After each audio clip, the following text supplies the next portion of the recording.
Hello, my name is Captain America. I have the cold, and today I'm going to be reviewing the Tamron 28 to 75mm lens for Canon.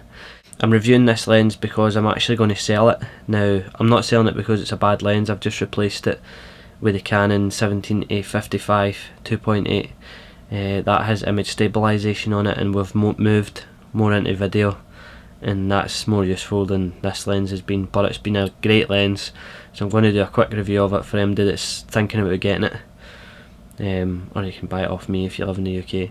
Anyway, so this is the lens. It's a Canon fit lens. You can get it for Nikon and Sony, I think, as well.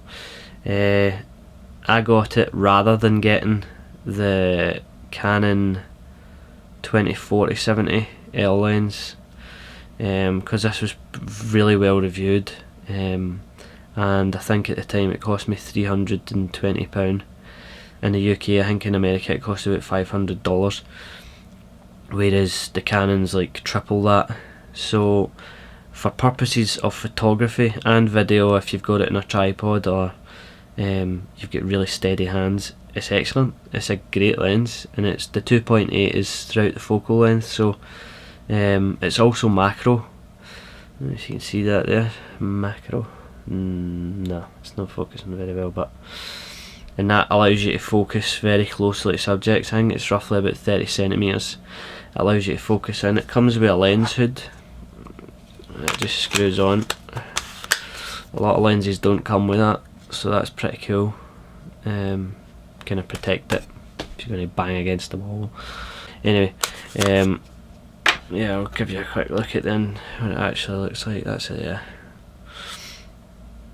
it's under a year old. That's why it looks so good. It's in really excellent condition, but I just can't afford to keep it when I've just bought the 70-55, which was a fortune. The one disadvantage I'd probably point out is the fact it starts at 28. Now, if you've got a 6D or a 60D, that's not a lot to play with on the cropped body, because if you're in a room or you're trying to get a group shot and you've got limited space, it's going to be difficult. So you might need to look into a lens that's got a bit, it's a bit wider focal length. But I mean, general photography, general walking about, portrait shots, and if you can move about like weddings and stuff, and you can walk back and get everybody in, it's brilliant. It's great. It's a great wee lens.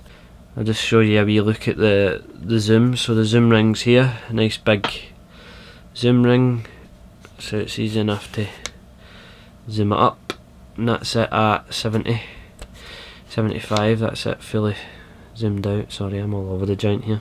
And that's your focus ring there.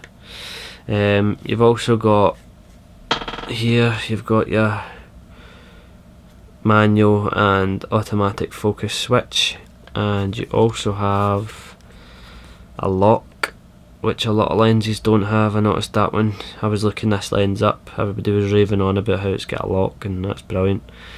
So you can lock the focus length in, focal length in. I'm trying to see if I get mine to work. I don't know if I'm doing it wrong, or maybe I've got a dodgy version of it, but it only locks when it's down at 28, so you can't zoom it. Out. But when you put it up, say you wanted to try and lock it at 75, it doesn't seem to click down. I don't know if I'm doing something wrong, but you can only seem to lock it when it's down at 28. So I don't know if that's any good. If you're looking for an excellent budget lens, I say budget, it's still £300, that's a lot of money, but in the scope of how much lenses go up to, I think Canon's latest lens is like £2,500, so it's pretty budget when you compare it to that. It's brilliant, it's an excellent lens. The one thing I would say is though, it focuses better with the Canon 60D than it does with the 7D. I don't quite understand why that is, but I just always stuck it on the 60D because I noticed it focused better, it was sharper, which just looked better. I know the 7D's got the ability to fine tune your lenses, but I never got around to doing that. I just stuck it on the 60D and it worked fine on that. So excellent for the 60D, 550D, 7D, I don't know if you have focusing issues. If you can fine tune it, then that's up to you. Best place to buy it in the UK is probably Amazon. That's where I buy the majority of my equipment. I'll put a link below and a link to the blog where there'll be a full review and with this with more pictures and stuff.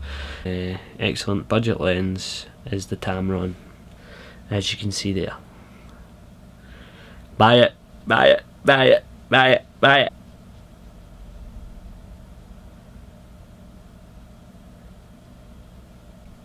More lens reviews are coming soon, so stay tuned, subscribe and like and do whatever you want. Cheers, bye.